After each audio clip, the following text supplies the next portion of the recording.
Hello dear friends, आप सभी का वेलकम है आपके अपने यूट्यूब चैनल तनु क्लासेस आर्ट को में। दोस्तों आज की इस वीडियो में हम लोग स्टार्ट करने जा रहे हैं क्लास 12 हिस्ट्री यानी कि इतिहास का 13 चैप्टर, जिसका नाम है महात्मा गांधी और राष्ट्रीय आंदोलन। दोस्तों एक चीज आपको बता देते हैं वीडियो शुरू होने से पहले, जितना आपका पहला चैप्टर जैसे कि हड़प्पा सभ्यता इंपॉर्टेंट है, दोस्तों महात्मा गांधी और राष्ट्रीय आंदोलन भी बहुत ज्यादा इंपॉर्टेंट चैप्टर है। सबसे ज्यादा हिस्ट्री में अगर किसी चैप्टर से क्वेश्चन पूछा जाता है तो दोस्तों वो 13 चैप्टर से, ठीक है। तो प्लीज इस वीडियो को आप लोग ध्यानपूर्वक देखिएगा। तो दोस्तों हम लोगों ने पिछले अध्याय में देखा कि आपका 3 शहर यानी कि बंबई, मद्रास और कलकत्ता, वो जो है 1900 से लेकर के 1940 के बीच विशाल शहर बन जाता है, यानी कि जब यहाँ पर अंग्रेज शासन करते हैं, ठीक है। तो दोस्तों उसी में यानी कि जब यहाँ पर अंग्रेज शासन कर रहे थे तो गांधी जी का एंट्री होता है, अफ्रीका से वो यहाँ पर आते हैं और वो किस तरीके से राष्ट्रीय आंदोलन करते हैं और महात्मा गांधी की क्या भूमिका होती है, उसकी क्या आखिर यहाँ पर रोल होती है, उसी चीज को इस चैप्टर में हम लोग पढ़ते हैं। यानी कि फुल्ली हम लोग इस चैप्टर में पूरे तरीके से महात्मा गांधी के बारे में पढ़ते हैं। बहुत ही मजेदार चैप्टर है, ठीक है। इसमें हम लोग सविनय अवज्ञा आंदोलन के बारे में और उससे आगे यानी कि बहुत सारे आंदोलन हुए थे, 3-4 आंदोलन हुए थे, खिलाफत आंदोलन वगैरह, यानी कि लगभग सभी आंदोलन के बारे में इस अध्याय में हम लोग पढ़ेंगे। तो आप परिचय देख लीजिए। इस अध्याय में हम लोग 1915 से लेकर के 1948 के महत्वपूर्ण काल, 15 से लेकर के 48 के, क्योंकि यहीं पे जो है आपका फर्स्ट वर्ल्ड वार हुआ था, प्रथम विश्व युद्ध हुआ था, फिर द्वितीय विश्व युद्ध भी हुआ था, क्योंकि आपको मालूम होना चाहिए प्रथम विश्व युद्ध जो है 1914 से लेकर हुआ, ठीक है। वहीं पे जो दूसरा विश्व युद्ध है वो 1939 से शुरू हुआ था। तो हम लोग जो है एक प्रकार का इसको क्या बोला जाता है, महत्वपूर्ण काल बोला जाता है। तो इसी के दौरान हम लोग भारत में गांधी जी के गतिविधियों का विस्तार पूर्वक वर्णन करेंगे। तो बहुत ही मजेदार चैप्टर है, आप लोग प्लीज शांति से मेरी बात को सुनिए। जो पॉइंट हम आपको बोलेंगे नोट करने के लिए इंपॉर्टेंट जो भी आपको लगेगा और जो आपको बोलेंगे प्लीज इसको नोट कीजिएगा, क्योंकि इससे अक्सर बहुत ज्यादा ऑब्जेक्टिव क्वेश्चन बनते हैं। वैसे हम आपको वो भी करवाएंगे, इसके लिए आप बिल्कुल टेंशन मत लीजिए, ठीक है। तो इससे बहुत सारे एमसीक्यू भी बनते हैं और शॉर्ट और लॉन्ग क्वेश्चन भी बनते हैं। तो प्लीज मेरी बातों को आप ध्यान से सुनिएगा और प्लीज कॉपी को कलम को साथ में लेके बैठिए। जो भी पॉइंट इंपॉर्टेंट नोट करने के लिए बोलेंगे या फिर आप स्क्रीनशॉट ले लीजिए, ठीक है। चलिए, तो इतिहास का ये 13वां चैप्टर है महात्मा गांधी और राष्ट्रीय आंदोलन। सबसे पहला पॉइंट है गांधी जी। आखिर गांधी जी कौन थे? तो गांधी जी का जो पूरा नाम है वो है मोहनदास करमचंद गांधी, जो कि अफ्रीका में 2 दशक रहे। 2 दशक का मतलब लगभग 20 साल, ठीक है। तो 2 दशक रहने के बाद जनवरी 1915 में अपने गृह भूमि भारत वापस आए। तो ध्यान दीजिएगा, वो कब आए थे भारत अफ्रीका से? पहला पॉइंट यहाँ पर यही बनता है, वो भारत कब आए थे अफ्रीका से? 2 जनवरी के महीने में, यहाँ पर जनवरी दिया हुआ नहीं है कितने जनवरी को, तो 2 दशक वहां पर रहने के बाद जनवरी के महीने में 1915 में जो है वो भारत आए थे अफ्रीका से। तो पहला क्वेश्चन बनता है कब आए? जनवरी 1915 में, ठीक है। महात्मा गांधी जी का जो जन्म है वो 2 अक्टूबर 1869 को गुजरात के पोरबंदर में हुआ था। तो उसका जन्म कब हुआ था? 2 अक्टूबर 1869 को। कहां पर हुआ था? गुजरात में, वहीं पे एक पोरबंदर जगह है उसी में हुआ था। इन्होंने 13 वर्ष की आयु में जो है कस्तूरबा गांधी से शादी कर ली थी। तो ध्यान दीजिएगा, उन्होंने 13 वर्ष की आयु में कस्तूरबा गांधी से शादी की थी। तो यहाँ पर 2-3 ऑब्जेक्टिव क्वेश्चन मैंने आपको शुरू में ही बताया, एमसीक्यू पूछा जाएगा कि कब उसका जन्म हुआ था? 2 अक्टूबर 1869 को। उसी को हम लोग गांधी जयंती के रूप में भी बनाते हैं। और ये कहां पैदा हुए थे? गुजरात के पोरबंदर में। और इन्होंने 13 वर्ष की आयु में कस्तूरबा गांधी से शादी की थी। अब तीसरा पॉइंट, गांधी जी जो है एक वकील के रूप में अफ्रीका गए थे। तो ये भी क्वेश्चन पूछा गया आपको कि वो क्या थे पेशे से?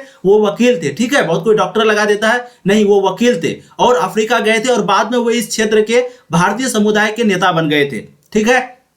तो बहुत ही इंपॉर्टेंट पॉइंट टॉपिक है, आप आराम से सुनिएगा। अब सबसे पहले गांधी जी, क्योंकि अफ्रीका 2 दशक रहे थे तो वहां से शुरुआत होती है इस चैप्टर का, ठीक है। इतिहासकार जिसका नाम है चंद्रदेव सेन, इतिहासकार चंद्रदेव सेन कहे कि दक्षिण अफ्रीका ने गांधी जी को महात्मा बनाया। तो महात्मा जो है कौन बनाया था? दक्षिण अफ्रीका, क्योंकि सबसे ज्यादा दक्षिण अफ्रीका में जो गांधी जी रोल निभाया था वहीं से गांधी जी को सब कोई पहचानने लगे थे, ठीक है। तो इतिहासकार चंद्रदेव सेन कहे कि दक्षिण अफ्रीका ने गांधी जी को महात्मा बनाया। दक्षिण अफ्रीका में ही गांधी जी पहली बार सत्याग्रह के रूप में जाने गए। अहिंसात्मक विरोध की अपनी विशिष्ट तकनीक का प्रयोग किया। अहिंसात्मक मतलब क्या हो गया? यानी कि होता है हिंसा। हिंसा मतलब जहां पर मारदार हो और यानी कि हथियार का प्रयोग किया जाए। अहिंसा मतलब शांतिपूर्वक, ठीक है। तो ये जो गांधी जी जो है वो अहिंसा को सपोर्ट करते थे। तो अहिंसात्मक विरोध की अपने विशिष्ट तकनीक का प्रयोग किया। उच्च जातीय भारतीयों को निम्न जातियों और महिलाओं के प्रति भेदभाव वाले व्यवहार के लिए चेतावनी दी, ठीक है। तो उच्च जातियों में जो नीचे जातियों के लिए जो भेदभाव थे, बिना मतलब का प्रॉब्लम, तो उस चीज को जो है ये क्या किया? चेतावनी दी, उसको समझाया। महात्मा गांधी ने 1893 में सेठ अब्दुल्ला के निमंत्रण पर अफ्रीका गए थे तथा 1915 में लौटे थे। तो ध्यान दीजिएगा, वो कब गए थे? 1893 में सेठ अब्दुल्ला के निमंत्रण पर, यानी कि वो इनविटेशन दिया था, उसी के निमंत्रण पर अफ्रीका गए थे और वो 1915 में लौटे थे। तो लगभग कितना? 2 दशक से भी ज्यादा, ठीक है। तो ध्यान दीजिएगा आप लोग, 2 दशक से भी ज्यादा वो रहे थे और ब्रिटिश उपनिवेश अपना राजनीतिक विस्तार बढ़ा चुका था। और यहाँ पर जो ब्रिटिश है, जो अंग्रेज है, वो यहाँ पर अपना विस्तार बढ़ा चुका था, ठीक है। चलिए, इसलिए यहाँ पर 1915 के बाद हम लोग पढ़ते हैं, क्योंकि जब वो भारत आए यानी कि 1893 में वो गए थे कहाँ पर, अफ्रीका गए थे। अफ्रीका के बाद जब वो भारत आए थे 1915 में, तो इसलिए हम लोग यहाँ पर 1915 के बाद की स्थिति से लेकर के 1948 के बीच पढ़ते हैं, यानी कि गांधी जी के बारे में संपूर्ण पढ़ते हैं। वो 1915 से लेकर के 1948 तक यहाँ पर भारत में रहे और भारत में उन्होंने क्या क्या किया उन्हीं के बारे में पूरे स्टेप को, गतिविधि को हम लोग इस चैप्टर में देखते हैं। तो बहुत सारा ऑब्जेक्टिव क्वेश्चन इस चैप्टर से बनता है, लगभग 150 ऑब्जेक्टिव बनता है, इसलिए प्लीज आप लोग ध्यानपूर्वक वीडियो को देखिएगा। अब एक लाल बाल पाल आप लोग जरूर सुने होंगे, इसके बारे में लगभग सभी बच्चे सुने होंगे। देखिए 1905 के स्वदेशी आंदोलन ने प्रमुख नेताओं को जन्म दिया। 1905 का जो ये स्वदेशी जो आंदोलन था वो क्या दिया, नेताओं को जन्म दिया, जिसमें बंगाल के विपिन चंद्र पाल, तो पाल कौन है, बंगाल के विपिन चंद्र पाल, ठीक है, महाराष्ट्र के बाल गंगाधर तिलक, तो बाल से हो गया बाल गंगाधर तिलक, पाल से हो गया आपका क्या, बाल विपिन चंद्र पाल। वहीं पे अगर बात करेंगे हम लोग पंजाब के लाला लाजपत राय, ये हो गया आपका लाल, ठीक है। तो लाल बाल पाल इस तरीके से आपको याद रखना है, क्योंकि अक्सर पूछा जाता है क्वेश्चन, यहाँ पर इसको बनाया गया है लाल बाल पाल और आपको बोलना ऐसी है, ठीक है। तो बंगाल के विपिन चंद्र जो है वो पाल है, महाराष्ट्र के बाल गंगाधर तिलक, कहाँ के, महाराष्ट्र के, और पंजाब के लाला लाजपत राय, ये तीनों जो है लाल बाल और पाल के रूप में जाने जाते थे। इन तीनों का यह गठजोड़ उनके संघर्ष के अखिल भारतीय चरित्र की सूचना देता था, क्योंकि तीनों के मूल निवास एक दूसरे से बहुत दूर थे। तीनों के जो मूल निवास थे वो एक दूसरे से, यानी कि जो जगह थी, ये महाराष्ट्र के है, तो ये आपका पंजाब के है, ये आपका बंगाल के है, तो सबको अलग अलग जगह से, लेकिन इन लोगों का सोच जो है वो मिलता था, इसलिए इन तीनों का नाम को गठजोड़ किया, ठीक है। देखिए उदारवादी, सबसे पहले समझते हैं उदारवादी का मतलब क्या होता है। यानी कि जो उदारवाद का मतलब क्या होता है, जो स्वतंत्रता का सिद्धांत को मानता हो, जो स्वतंत्रता चाहता हो, या फिर स्वतंत्र का सिद्धांत को जानता हो या फिर चाहता हो, ठीक है, तो उदारवाद उसको बोलते हैं। और जो इस चीज को चाहता है, जो व्यक्ति इस चीज को चाहता है, उसको बोलते हैं उदारवादी। तो समझ में आ गया, यानी कि सिंपली जो स्वतंत्रता चाहता है, फिर स्वतंत्रता का सिद्धांत चाहता है। तो उदारवादी का मतलब क्या हो, उदारवादी का मतलब हो गया जो उसको चाहने वाला है वो। उदारवादियों में गांधी जी के मान्य राजनीतिक परामर्शदाता गोपाल कृष्ण गोखले के साथ मोहम्मद अली जिन्ना भी थे, जो गांधी जी की तरह ही गुजराती मूल के लंदन में प्रशिक्षित वकील थे, ठीक है। तो ये क्वेश्चन यहाँ पर बनता है, गांधी जी तो वकील थे, आप लोगों ने देखा, उसी तरीके से ये मोहम्मद अली जिन्ना है वो भी क्या थे, वकील थे, प्रशिक्षित वकील थे, ठीक है। तो ध्यान दीजिएगा, उदारवादियों में गांधी जी के मान्य राजनीतिक परामर्शदाता गोपाल कृष्ण गोखले के साथ मोहम्मद अली जिन्ना भी थे, जो कि गांधी जी की तरह ही गुजराती मूल के लंदन में प्रशिक्षित वकील थे। कहां पर, गुजराती मूल के लंदन में। अब गोखले ने गांधी जी को 1 वर्ष तक ब्रिटिश भारत की यात्रा करने की सलाह दी, जिससे कि वे इस भूमि और उसके लोगों को जान सके। तो गोखले जो थे वो क्या, गांधी जी को कहा कि 1 वर्ष तक आप पूरे भारत में घूमिए। उस समय ब्रिटिश भारत इसलिए बोला जाता था क्योंकि उस समय ब्रिटिश भारत मतलब कि ब्रिटिश जो है यहाँ पर राज करता था, ठीक है। तो गांधी जी को कहा कि आप 1 वर्ष तक पूरे भारत में घूमिए, सलाह दिया, और ताकि वो लोगों को जमीनी स्तर पर जान सके कि आखिर समस्या क्या है लोगों के साथ। अब ये सबसे पहला पॉइंट आता है आपका बीएचयू का उद्घाटन। बीएचयू मतलब बनारस हिंदू यूनिवर्सिटी, ठीक है। उद्घाटन में गांधी जी की पहली महत्वपूर्ण सार्वजनिक उपस्थिति फरवरी 1916 में बीएचयू के उद्घाटन समारोह में हुई। इस समारोह में आमंत्रित व्यक्तियों में वे राजा और मान प्रेमी थे, जिनके द्वारा दिए गए दान ने बीएचयू की स्थापना में योगदान दिया, ठीक है। तो गांधी जी जो है वो पहले महत्वपूर्ण सार्वजनिक उपस्थिति फरवरी 1916 में, कब किया था बीएचयू का उद्घाटन, फरवरी 1916 में, ध्यान दीजिएगा, फरवरी महीने के 1916 ईस्वी में। तो फरवरी 1916 में बीएचयू के उद्घाटन समारोह में हुई। इस समारोह में जो आमंत्रित व्यक्तियों में वे राजा और मान प्रेमी थे, कौन, गांधी जी, ठीक है, जिनके द्वारा दिए गए दान बीएचयू की स्थापना में योगदान दिया। अब अतिथि समझिए, इस समारोह में, यानी कि अतिथि मतलब कौन, मेहमान, इस समारोह में एनी बेसेंट जैसे गेस्ट, मेहमान मतलब गेस्ट, समझ गए। इस समारोह में एनी बेसेंट जैसे कांग्रेस के कुछ खास नेता भी उपस्थित थे, परंतु गांधी जी को भारत के अंदर उनकी प्रतिष्ठा के कारण नहीं, बल्कि दक्षिण अफ्रीका में उनके द्वारा किए गए कार्य के आधार पर आमंत्रित किया गया था। तो मैंने आपको जैसे कि बताया, गांधी जी की जो पहचान अक्सर मिली थी वो अफ्रीका में जो काम किए थे, जो सत्याग्रह किए थे, जो आंदोलन किए थे, उसी के कारण, ठीक है। तो गांधी जी को जो है अफ्रीका में उनके द्वारा किए गए कार्य के आधार पर आमंत्रित किया गया था, यानी कि उसको यहाँ पर इनवाइट किया गया था, ना कि उसको भारत की प्रतिष्ठा के कारण, यानी कि उनकी प्रतिष्ठा के कारण, ठीक है। अब बीएचयू में गांधी जी का भाषण, सबसे पहले देखा बीएचयू का हम लोगों ने उद्घाटन कब हुआ, उसमें अतिथि कौन थे, एनी बेसेंट थे। उसके गांधी जी को भी बुलाया गया, किसके कारण, अफ्रीका में उनके द्वारा कार्य के आधार पर आमंत्रित के कारण, कार्य के आधार पर किए गए कार्य के कारण, ठीक है। उसके बाद देखते हैं बीएचयू में गांधी जी का भाषण। जब गांधी जी की बोलने की बारी आई तो उन्होंने मजदूर तथा गरीब लोगों की बात को उठाया।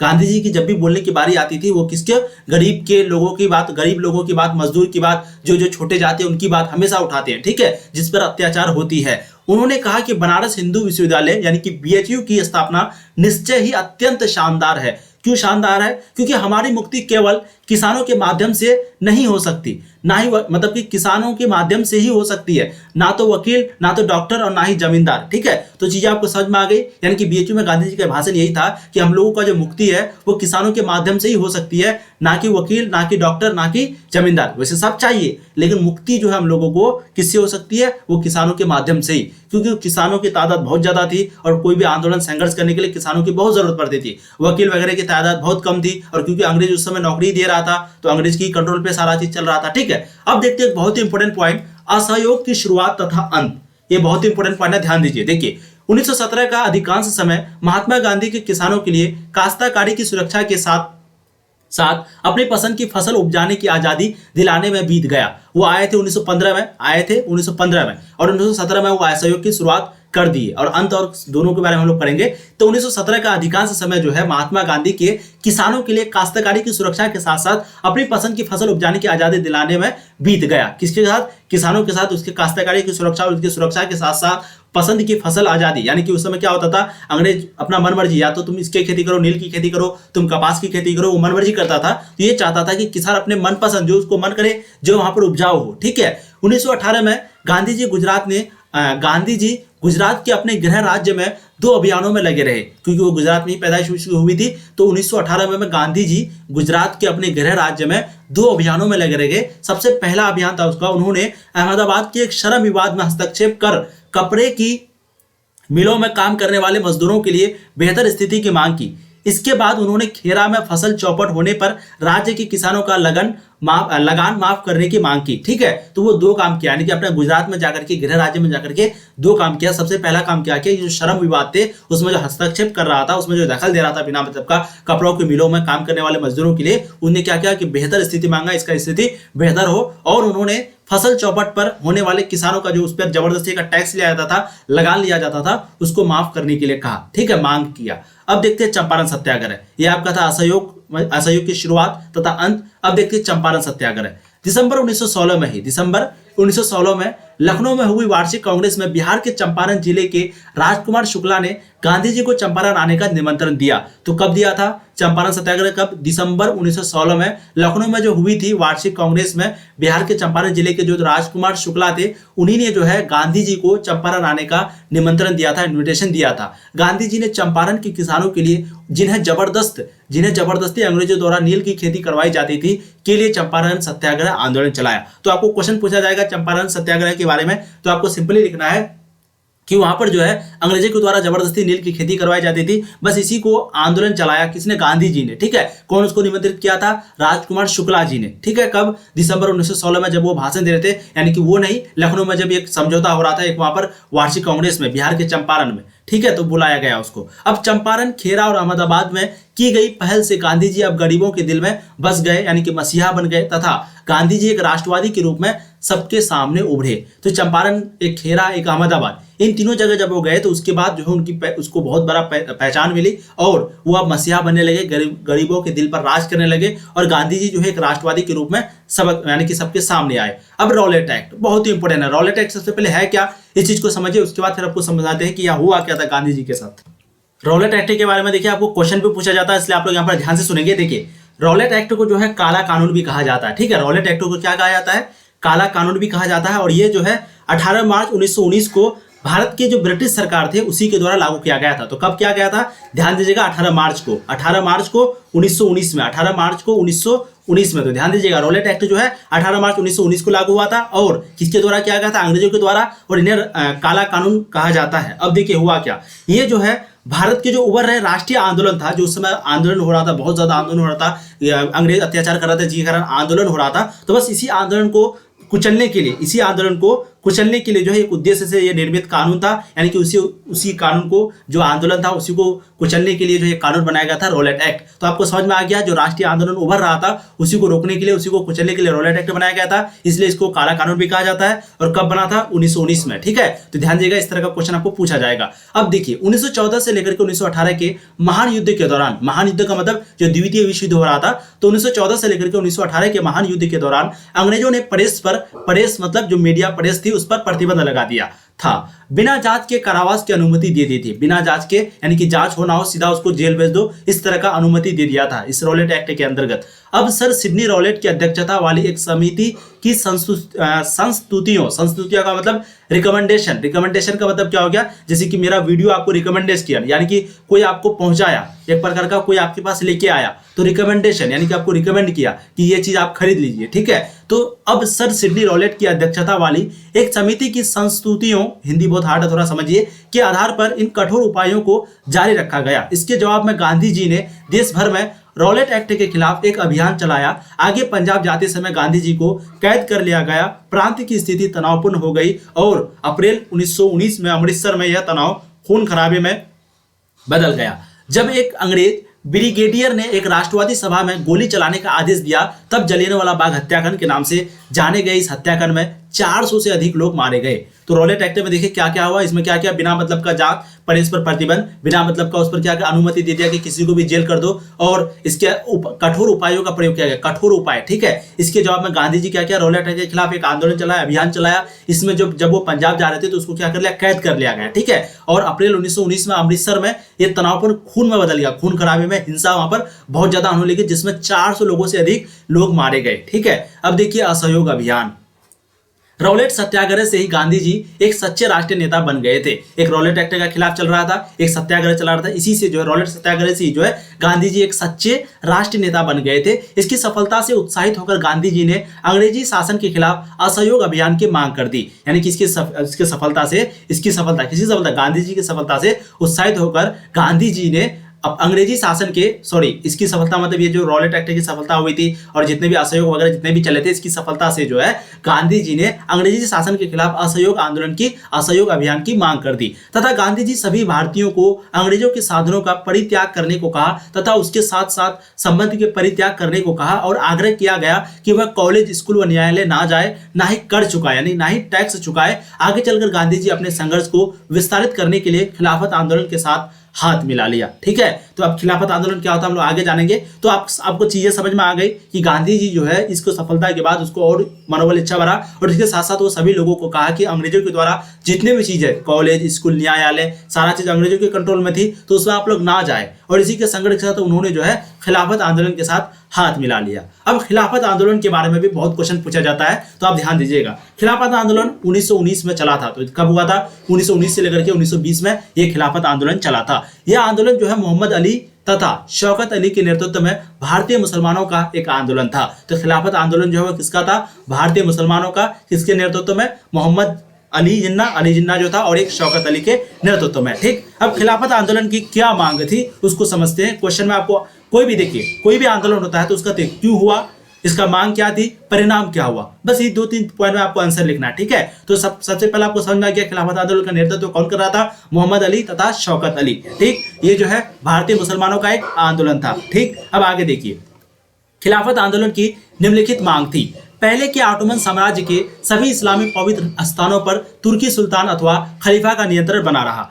पहले के ऑटोमन साम्राज्य यानी कि जो ऑटोमन साम्राज्य था, आप लोग ने सुना होगा, जहां पर अर्तुगरुल वगैरह चलता है, अभी सीरियल वगैरह आप लोग देखते होंगे, अर्तुगरुल या फिर क्या उस्मान, ठीक है। तो पहले के जो ऑटोमन साम्राज्य थे जो कि तुर्की में था, यह भी खत्म हो गया है। ये जो ऑटोमन एम्पायर थे, ऑटोमन साम्राज्य था, सभी इस्लामी पवित्र स्थानों पर तुर्की यानी कि जहां भी इस्लामी पवित्र स्थान है, जहां पर इस्लाम का ये है, जैसे मस्जिद हो गया, जहां भी पवित्र स्थान है इस्लाम के लिए, मुसलमानों के लिए, तो वहां पर क्या क्या तुर्की सुल्तान अथवा खलीफा का नियंत्रण बना रहा। तो ये भी चाहते थे कि भारत में भी जहां पर इस्लाम वगैरह है वहां पर किसका रहे, यहाँ पर भी मुसलमानों का रहे, यानी कि खलीफा का नियंत्रण रहे। जजीरात उल अरब जो कि सीरिया, अरब और फिलिस्तीन, ठीक है। जजीरात उल अरब जो कि सीरिया, अरब और इराक और फिलिस्तीन, ये भी अलग है, ये सभी देश है, आप लोग जानते होंगे। इस्लामी संप्रभुता के अधीन रहे और खलीफा के पास इतना क्षेत्र हो कि वह इस्लामी विश्वास को सुरक्षित रखने के लिए योग्य बन सके। तो इसका 2 मांग थी जो कि मैंने आपको बताया। सबसे पहले जो पवित्र स्थान थी भारत में उसको भी चाहते थे कि खलीफा के अंदर में रहे, ठीक है। और खलीफा का मतलब ये नहीं कि सिर्फ खलीफा यानी कि जो सुल्तान था, जो मुस्लिम शासक था, उसके अंतर्गत रहे। और जजीरात उल अरब जो कि सीरिया, अरब, इराक, फिलिस्तीन थे, इस्लामी संप्रभुता के अधीन रहे और खलीफा के पास इतना क्षेत्र हो कि वह इस्लामी विश्वास को सुरक्षित रखने के लिए योग्य बन सके, लायक बन सके। अब कांग्रेस ने खिलाफत आंदोलन का समर्थन किया तथा गांधी जी ने इसे असहयोग आंदोलन के मिलाने की कोशिश की। और खिलाफत आंदोलन का क्या किया, ये यानी कि जो गांधी जी भी सपोर्ट किया, कांग्रेस भी सपोर्ट किया, और गांधी जी जो है असहयोग आंदोलन के साथ खिलाफत आंदोलन को मिलाने की कोशिश की। चीजें आपको समझ में आ रही है बहुत अच्छे से, ठीक है। अब आगे देखते हैं एक लोकप्रिय आंदोलन की तैयारी, एक लोकप्रिय आंदोलन की तैयारी। एक सरकारी आंकड़े के मुताबिक 1921 से लेकर 1921 में 396 हड़तालें हुई। कितने, एक सरकारी आंकड़े के मुताबिक 1921 में 396 हड़तालें हुई, जिनमें 6 लाख श्रमिक शामिल थे। कितने, 6 लाख। कितने 1921 में हुआ, 396 हड़ताल हुआ, टोटल 6 लाख श्रमिक यानी कि मजदूर शामिल थे, और इसमें 70 लाख कार्य दिवसों का नुकसान हुआ था। 70 लाख कार्य दिवसों का नुकसान हुआ था। उत्तरी आंध्र की पहाड़ी जनजातियों ने वन्य कानूनों की अवहेलना कर दी, अवध के किसानों ने कर नहीं चुकाए। और अवध का जो किसान था उस समय, क्योंकि आपको मालूम है, मैंने हम लोगों को बहुत अच्छे से पढ़ा हम लोगों ने कि अवध में जो है सबसे पहले कहीं भी कुछ होता था तो अवध में जो आंदोलन शुरू हो जाता था, ठीक है, अंग्रेजों के खिलाफ। तो वन्य कानून की अवहेलना कर दी और अवध के किसानों ने कर नहीं चुकाया, यानी कि टैक्स नहीं चुकाया। कुमाऊं के किसानों ने औपनिवेशिक अधिकारियों का सामान ढोने से मना कर दिया। तो कुमाऊं के जो किसान थे वो जो औपनिवेशिक अधिकारी थे, यानी कि जो अंग्रेज सरकार थे, उसका जो सामान उसको ढोने के लिए मना कर दिया। तो ये एक लोकप्रिय आंदोलन की तैयारी हो रहा था, ठीक है। अब अमेरिकी जीवनी लेखक लुई फिशर ने लिखा है, लुई फिशर जो कि अमेरिकी है, ठीक है, तो कहां पर है, अमेरिकी का है। तो अमेरिकी जीवनी लेखक लुई फिशर ने कहा है कि असहयोग भारत और गांधी जी के जीवन के एक युग का ही नाम हो गया। असहयोग जो है वो भारत और गांधी जी के जीवन के एक युग का ही नाम हो गया। असहयोग शांति की दृष्टि से नकारात्मक परंतु प्रभाव की दृष्टि से बहुत सकारात्मक था, ठीक है। शांति की दृष्टि से तो वो नकारात्मक रहा, लेकिन प्रभाव जो पड़ा इसका जो असहयोग का जो प्रभाव पड़ा वो बहुत ही पॉजिटिव था, बहुत ही सकारात्मक था। अब आंदोलन की वापसी, असहयोग आंदोलन के बारे में एक लोकप्रिय आंदोलन के बारे में पढ़ रहे हैं। वह आंदोलन की वापसी फरवरी 1922 में किसानों के एक समूह ने संयुक्त प्रांत के चौरी चौरा पुरवा में एक पुलिस स्टेशन पर आक्रमण कर दिया। आप लोगों ने 10th में भी पढ़ा होगा। तो कब किया था, फरवरी 1922 में। कब, फरवरी 1922 में किसानों का एक समूह था जो कि संयुक्त प्रांत के चौरी चौरा पुरवा में एक पुलिस स्टेशन था, वहीं पर आक्रमण कर दिया और उसमें आग लगा दिया। अब इस अग्निकांड में कई पुलिस वाले मारे गए, कई पुलिस वाले। गांधी जी को असहयोग आंदोलन तत्काल वापस लेना पड़ा, ठीक है। और इसी के कारण यानी कि जो पुलिस मारे गए, ये सारी जो हत्या हिंसा हो गई, इसके कारण गांधी जी को असहयोग आंदोलन वापस लेना पड़ा। हजारों भारतीयों को जेल में डाल दिया गया। स्वयं गांधी जी को मार्च 1922 में राजद्रोह के आरोप में गिरफ्तार कर लिया गया। तो आपको क्वेश्चन पूछा जाएगा वो किसके राजद्रोह के आरोप में गए थे, ठीक है, क्योंकि पुलिस स्टेशन पर हत्या ये मतलब हमला हो गया था किसानों के द्वारा। उस समय किसानों का एक ग्रुप था, एक समूह था, उसी के द्वारा जो है अंग्रेज थे वहां पर, तो उसको हमला कर दिया गया, जिसके कारण इस कांड में लाखों लोग, मतलब लाखों तो नहीं लेकिन बहुत सारे पुलिस वाले मारे गए थे। और गांधी जी असहयोग आंदोलन का तत्काल मतलब वो तो असहयोग आंदोलन को वापस भी लिया, जिसके कारण वो वापस लिया भी और उसके साथ साथ गांधी जी को जेल भी जाना पड़ा। तो कब गए थे, मार्च 1922 में राजद्रोह के आरोप में। अब आगे देखते हैं जननेता। जननेता का मतलब लोगों की नेता, जननेता मतलब लोगों के नेता। देखिए, सूत कताई की कार्य ने गांधी जी को पारंपरिक जाति व्यवस्था में प्रचलित मानसिक श्रम तथा शारीरिक श्रम के बीच विभेद की दीवार को तोड़ने में सहायता दी। ये जो सूत कताई के कार्य थे, उसने गांधी जी को पारंपरिक जाति व्यवस्था में प्रचलित मानसिक श्रम तथा शारीरिक श्रम के बीच विभेद की दीवार को तोड़ने में सहायता दी। 1921 दक्षिण भारत की यात्रा के दौरान गांधी जी अपना सिर मुंडवा लिया तथा गरीबों के साथ अपना भावनात्मक संबंध बनाने के लिए उन्होंने सूती वस्त्र पहनना शुरू कर दिया। तो यहाँ पर जो है वो लोगों के साथ घुल मिल गए थे। वो क्या किया, जब वहाँ पर वो 1921 में दक्षिण भारत में जब वो यात्रा कर रहा था, तो उसी के दौरान जो है अपना सिर को मुंडवा लिया और वो यानी कि सूती वस्त्र पहनना शुरू कर दिया और अपने भावनात्मक संबंध बनाने के लिए, लोगों के साथ गठजोड़ बढ़ाने के लिए। अब गोरखपुर के एक हिंदी समाचार पत्र में छपी गई एक रिपोर्ट के अनुसार, गोरखपुर के एक हिंदी समाचार पत्र में छपी गई एक रिपोर्ट के अनुसार भटनी में गांधी जी ने स्थानीय जनता को संबोधित किया तथा इसके बाद ट्रेन गोरखपुर के लिए रवाना हो गई। देवरिया, नूनखार, गौड़ी बाजार, चौरी चौरा तथा कुसुमही आदि स्टेशनों पर 15 से 20 हजार गांधी जी को देखने के लिए जमा हुए थे, ठीक है। यानी कि इन सभी स्टेशन पर, ये सभी स्टेशन का नाम है, यहाँ से जो है कुसुमही तथा आदि स्टेशनों पर 15 से 20 हजार लोग गांधी जी को देखने के लिए जमा हुए थे। कुसुमही रेलवे स्टेशन पर गांधी जी लोगों के दृश्य को देखकर काफी प्रसन्न हुए, क्योंकि जंगल के बीच स्थित होने के बावजूद इस स्टेशन पर लगभग कितने 10,000 लोग थे वहां पर, ठीक है, जंगल था तब भी वहां पर लगभग 10,000 लोग थे। गांधी जी के प्रेम में अभिभूत होकर कुछ लोग रोते हुए नजर आए थे। तो ये गोरखपुर का एक समाचार पत्र में एक खबर जो है छपी हुई थी, ठीक है। तो यहाँ पर देखा कि टोटल 15 से 20,000 गांधी जी को देखने के लिए जमा हुए थे ये सभी स्टेशन पर, और कहीं कहीं पर लोग जो है वो रोते हुए भी नजर आए थे। अब देखते हैं देवरिया के बारे में, देवरिया स्टेशन के बारे में। देखिए देवरिया में लोग गांधी जी को भेंट देना चाहते थे। भेंट का मतलब एक प्रकार का गिफ्ट, ठीक है, गिफ्ट आप समझ सकते हैं। तो देवरिया में यानी कि देवरिया स्टेशन में लोग जो है वो गांधी जी को क्या देना चाहते थे, भेंट देना चाहते थे। लेकिन इसे उन्होंने उनसे गोरखपुर में देने को कहा। कहां पर, गोरखपुर में देने को कहा। फिर भी चौड़ी चौरा में एक मारवाड़ी सज्जन ने गांधी जी को किसी तरह भेंट के रूप में कुछ दे दिया, किसी भी तरह भेंट के रूप में यानी कि गिफ्ट के रूप में गांधी जी को कुछ दे दिया। इसके बाद भेंट देने का सिलसिला लगातार चलता रहा। चादर पर रुपयों तथा सिक्कों की बारिश होने लगी। गोरखपुर स्टेशन के बाहर महात्मा गांधी जी एक ऊंची गाड़ी पर खड़े हो गए और लोगों ने कुछ मिनटों के लिए उनके दर्शन किए, यानी कि उनको देखे गौर से, ठीक है। तो देवरिया में जो है ये हाल था, वहां पर लोग भेंट वगैरह देने लगे थे। अब देखते हैं गांधीवादी राष्ट्रवाद। बहुत ही आसान चैप्टर हम लोग फटाफट कंप्लीट करते हैं, ठीक है। वीडियो आपका जो है चलिए ज्यादा लंबी नहीं बनी। देखिए गांधीवादी राष्ट्रवाद। जाति से गांधी जी एक व्यापारी थे। जाति से क्या थे, एक व्यापारी थे, और पेशे से वो वकील थे। तो क्वेश्चन पूछा जा सकता है वो जाति से क्या थे, एक व्यापारी, एक बिजनेसमैन थे, और पेशे से जो है वो एक वकील थे। और भारत के विभिन्न भागों में कांग्रेस की नई शाखाएं खोली गई। भारत के अलग अलग भागों में कांग्रेस का नई शाखा जो है खोली गई। राजवाड़ों में राष्ट्रवादी सिद्धांत को बढ़ावा देने के लिए प्रजा मंडलों की एक श्रृंखला स्थापित की गई, ठीक है। ये राजवाड़ जो कि हम लोगों ने पढ़ा था कि जब पॉलिटिकल साइंस में जो भी पढ़े होंगे पहला चैप्टर में स्वतंत्र राजनीति का, भारत में स्वतंत्र राजनीति में राजवाड़ों का विलय आजादी के बाद, ठीक है। तो वहीं पे यानी कि राजवाड़ों में ही राष्ट्रवादी सिद्धांत को बढ़ावा देने के लिए प्रजा मंडलों की एक श्रृंखला स्थापित किया गया, और गांधी जी राष्ट्रवादी संदेशों का संचार अपने भाषा में करने के लिए लोगों को उत्साहित किया।